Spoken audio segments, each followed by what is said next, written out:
Well, I think then it's apropos what I want to talk about this week. I mentioned earlier that we had a ICD retreat at Big Bear last week, and we're going to have another one next year, same time. Well, we don't have the exact dates, but we're going to do it again around the same time. And a couple of phrases, couple of sentences came with me off the retreat. One of which was a quote from Gil Fronsdal, who's a teacher up in Redwood City, and he said, "We neither cling to nor resist anything." We neither cling to nor resist anything. And the other phrase that I carried with me away from that retreat was one of my favorites. Right now it's like this. Right now it's like this. Which is what, with a microphone that's a bit wonky, it's like right now it's like this. And that's the invitation of the practice, to recognize it's like this. But we're so often clinging to something we want, or pushing something away, or clinging or resisting. But the invitation is to neither cling to nor resist anything. And oftentimes people tell me when I say, well, just let go. Like, come on, just let go. Like, I'm telling you it's easy. It's not. Because if we've tried to let go of thoughts, even during practice, even just this morning, I'm sure that at least some of you had a thought in your head that kept coming back, kept pulling, and you kept pulling, or multiple thoughts that kept pulling you away. And to just let go of those. And what we do is, when we in practice, we recognize, oh, let go, and maybe we're going to have to let go again and again and again. But that's okay. It's just the act of getting used to of letting go. Because we get into this place, because we're so conditioned by wanting certain things, not wanting certain things. This is right and this is wrong. I can't have this, I have to have that. It means something. We get into this idea of it means a particular thing if something happens or doesn't happen. And we demand things, or we resist things, we defend against things, or we distract ourselves with something else. I was talking to a friend the other day who is going through a divorce. He just found out his wife just told him a couple of months ago she wanted a divorce, and he's been on a bender for like 6 weeks. And he called me, he said he finally stopped drinking a few days ago, and the grief wasn't so bad anymore. And I said, well, you kind of want to hang out with the grief. And he goes, no, I can't. I need to do something to not feel. And how often we do that, whatever it is. There's the big things like drinking, drugs, sex, shopping, all the things, but little things we do. I once played solitaire for 8 hours. This is a long time ago. But then I even realized, I went, oh. I was facing the unknown. And I was like, I need to take my mind somewhere else. But the invitation of practice is to be with. Be with. In fact, sati, which is usually translated as mindfulness, means also to be with, to remember and to be with it. And so, if we want to let go, we have to understand what we're clinging to. And this is the beauty of practice, of formal meditation practice, because we begin to recognize the stories, like replaying the argument we had last week, or 20 years ago, or planning tomorrow the conversation we're going to have at work, or this afternoon. Just kind of getting into this place. And so meditation helps us recognize that. But what is it? I had this epiphany the other day, Wednesday. I had my annual exam, and they were doing my blood pressure, and I generally have low blood pressure, and I'm proud of that.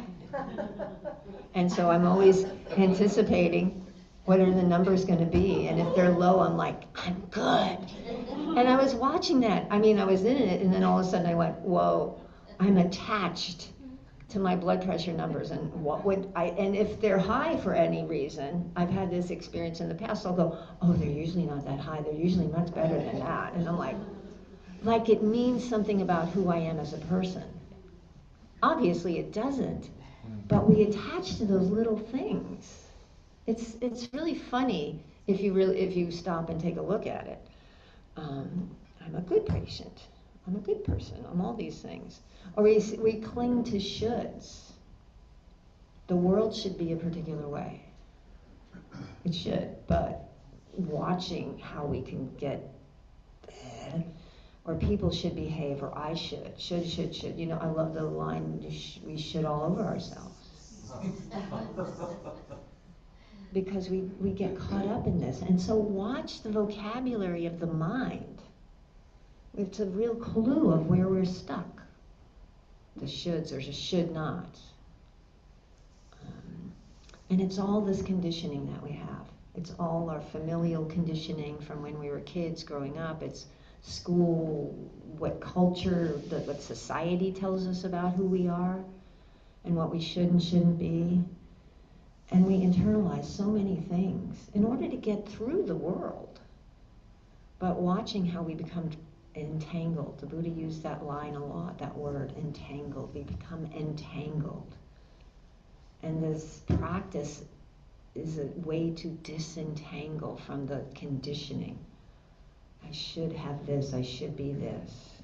I should be further along than I am now in my life, whatever it is. And then what do we resist? This is also when we're practicing, or as we're going through our day, paying attention. What do we resist? Fear, other emotions. Like I just mentioned, my friend, and not wanting to feel grief. So how do we recognize? Oh, sometimes they're so deeply hidden. Our conditioning is so deep that we don't even know it. But we're willing to say, what's going on here? That's the question. What's going on here? We're afraid of the unknown. What's going to happen? And dukkha, the reality of the human condition. And I was reminded of the 5 remembrances. We're all of the nature to grow old, to get sick and to die. All of us. All we have, everything we have is going to be gone. Truth of impermanence. All we have are our actions. What's our foundation?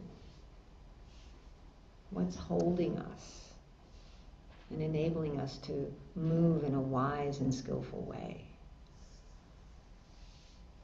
Or are we resisting the reality? We live in a culture that really resists those aging and sickness and death realities. And sometimes we internalize those things and say, oh, I need to do this or I need to do that. And so to really be aware of so much of the messaging we're receiving and not just absorbing it, but saying, is this real? Is this true? And can I let go? And I have this quote, and I don't know where it's from, but it says, dukkha, suffering. It's the suffering of not getting what we want, the suffering of things not being the way we want them, of separation from what we like, the suffering of have to do that which we don't want to do, and of having to be restrained when we don't want to be restrained. All the things that we have to do or not do, not getting what we want. I find that's usually dukkha is translated as suffering, but I like the translation is like not getting what we want. Having this moment not be the way we want it to be. It's unpleasant, it's uncomfortable, it's not going the way it should go. And that friction is dukkha. There may be sadness, there may be grief, there may be the response, the natural response to loss, absolutely, but the extra level of fighting it that we put on it is really painful. That extra level of, no, damn it. If you would just behave better, then I'd be happy. And then the other person behaves better, and none of us live happily ever after anyway. But there's this idea, if only then. If then. So begin to recognize how you're languaging in the mind. How you can be sitting quietly on your couch and be thinking of all these things and creating great dukkha for yourself. Doesn't have to be anything in the moment. So, and it's not just the big things. I think this is important, as I've been kind of mentioning. It's not just like death and loss of relationships or jobs or things.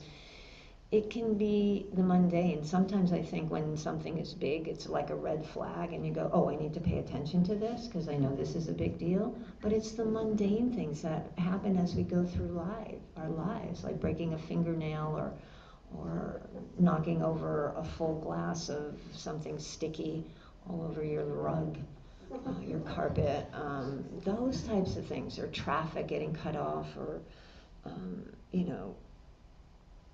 simple things. We react. It's not supposed to be this way. Or sometimes we can be really chill, and then the next day very similar thing happens and we're like bent out of shape, and it's like, what changed? What changed? This is where we bring awareness. This is where we bring our mindfulness. What's this? What's the reaction? And we don't push reactions away. We allow them to be there because they're there. Hi. But not let them take over. So if anger arises, because there's a lot to be angry about right now, so to recognize that anger and to let it be there without saying, I shouldn't be angry, because sometimes we receive those messages. I taught a couple of weeks ago in my weekly Dharma class, I talked about grief and how we hold grief. And I remembered when I was in chaplaincy training, someone came in and gave a talk and asked us what were we taught about grief in our families? And I'm like, 0. How many of us were taught about these things? Or we were taught they were good, or they were taught they were angry, bad. Don't be angry. And then you feel anger and you're like, oh, I'm not supposed to feel this. I'm not supposed to feel jealousy. I'm not supposed to feel these things. But they're there. So the invitation is to say hi without letting them take over, without pushing them away. This is the cultivation of equanimity. Being present for what is. Being with. Being with, And it can be scary because it's like, who are we going to be if we let go? Because we have this view of who we are.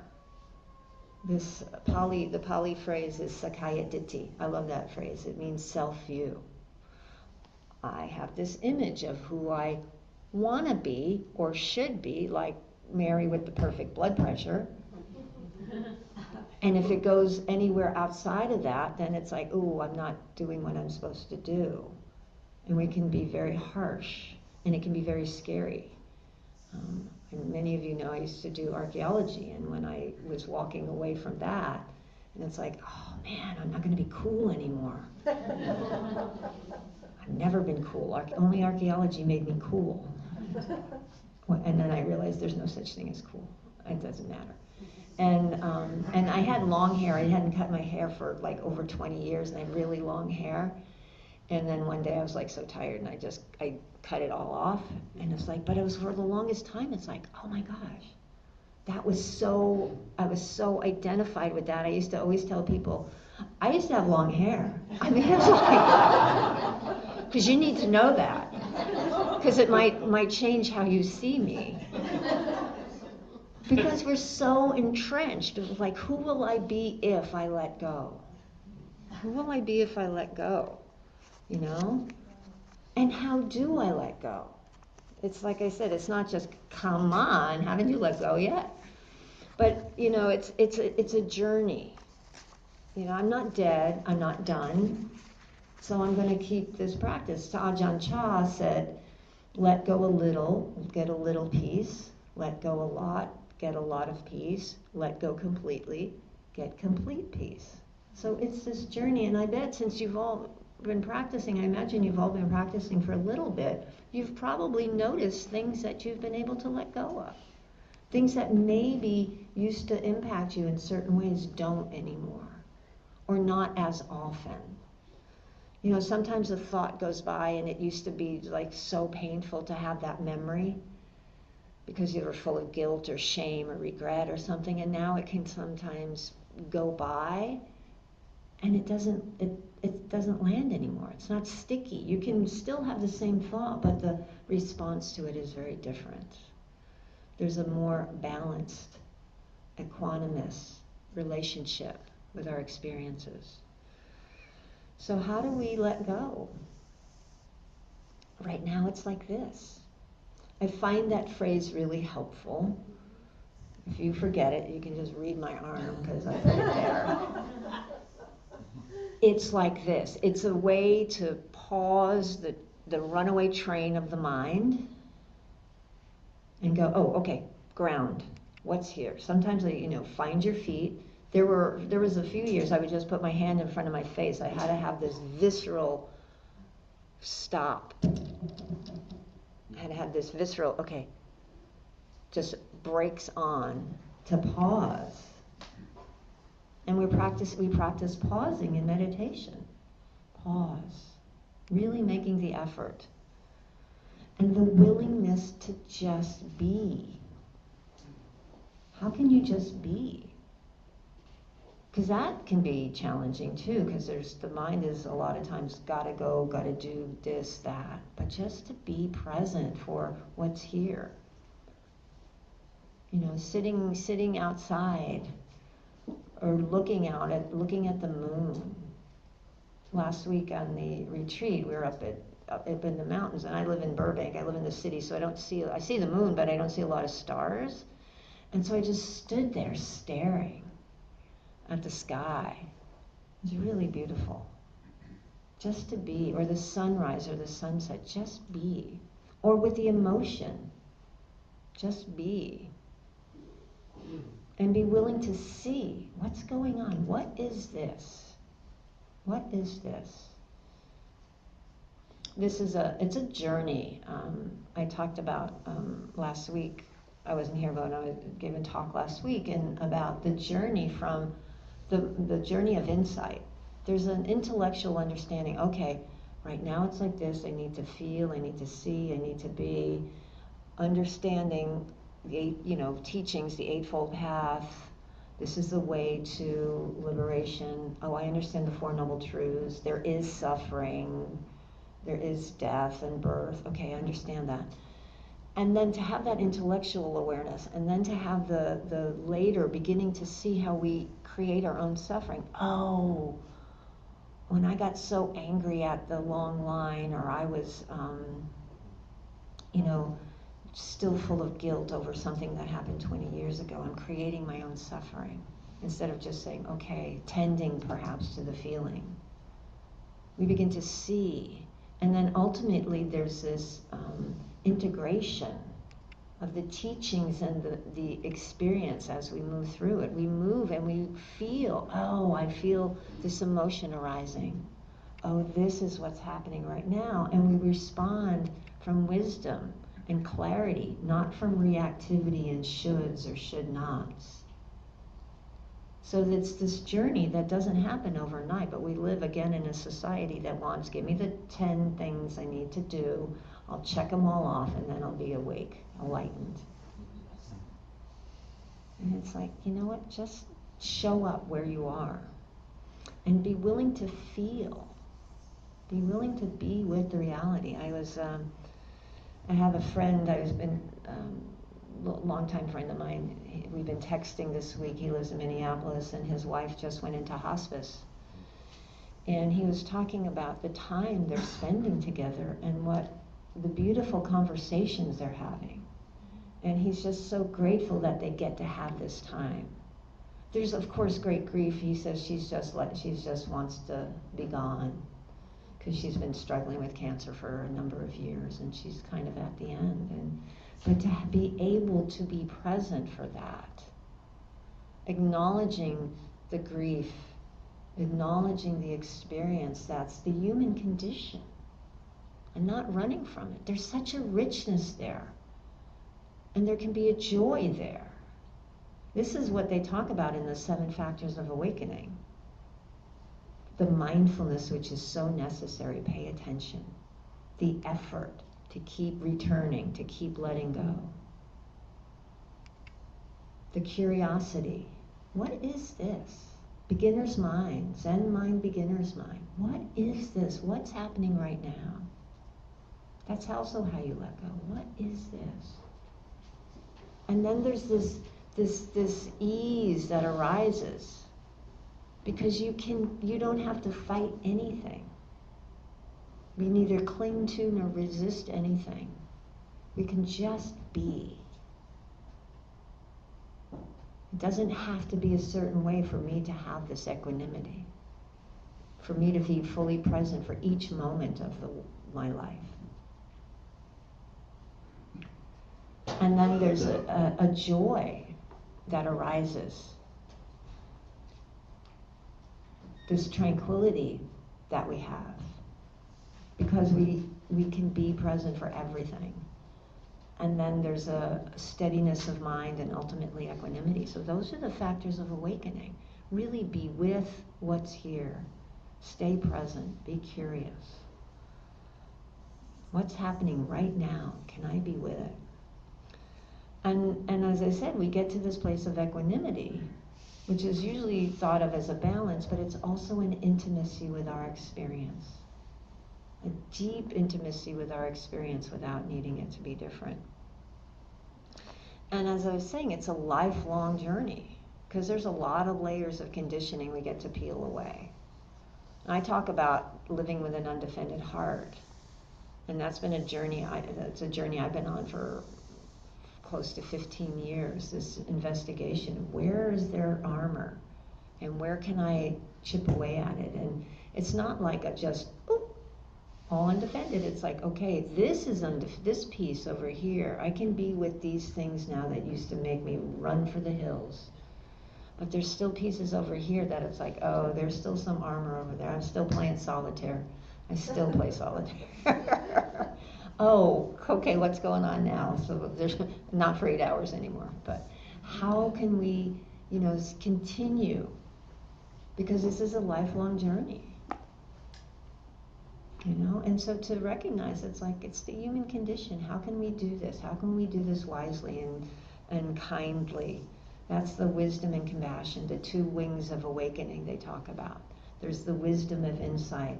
And when we have this wisdom, we begin to see how we're all in this together. And that lets compassion arise. And I want to read a little paragraph from this book, the Book of Joy, which are conversations between the Dalai Lama and Archbishop Desmond Tutu, both of whom have had much suffering in their lives. And this is the Dalai Lama. And he said, exile really has brought me closer to reality. When you are in difficult situations, there is no room for pretense. In adversity or tragedy, you must confront reality as it is. When you are a refugee, when you have lost your land, you cannot pretend or hide behind your role. When you are confronted with the reality of suffering, all of life is laid bare. Even a king, when he is suffering, cannot pretend to be something special. He is just one human being suffering like all other people. And throughout this book, someone recommended it to me last year, I'm grateful for that. Throughout this book, they talk about, they've both gone through tremendous suffering in their lives. And they felt, and they also, if you've ever seen the Dalai Lama, and if you ever saw Desmond Tutu, he's passed away, they were such joyful, they're so joyful. Because they recognize that shared humanity in the suffering. As the Dalai Lama said, we're all stripped bare when it comes right down to it. Everything else is just trappings. Just trappings. So cultivating this, being willing to be present for it, the grief and the joy. Because if we lock ourselves away from the grief and sadness and things we don't like, we're locking ourselves away from the joy as well. So to remember that. And invite the demons in for tea. I love that phrase. You know, Jack Kornfield talks about the demons on the path, and they're all those things that come up when we begin to practice. All those things that may be uncomfortable or scary. Can we invite them in? Say hi. Have a seat. Have some tea. Have some tea. And go about your business. Recognizing this is just the way it is. We neither cling to or resist anything. Right now it's like this.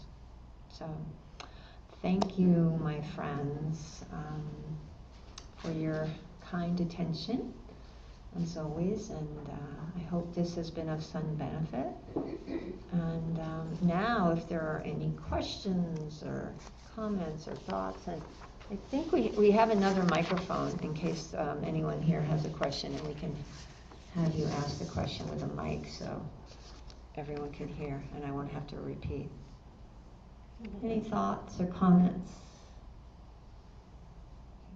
Well, again, thanks, friends. And the beauty of sangha, whether online or in person, is that we're all going through the same stuff. We have very different biographies, but we're all we all experience the human condition. We all experience emotions and fears and cravings and joy and all the things. And so I find that, it's not just me, experience to be beautiful, I imagine. So that's it, my friends. I really am grateful that y'all are here, and remembering that we don't just practice for our own benefit, but we practice for the benefit of all beings. May all beings be free. Thanks, everyone. I'll see you next time. I'll be back next month.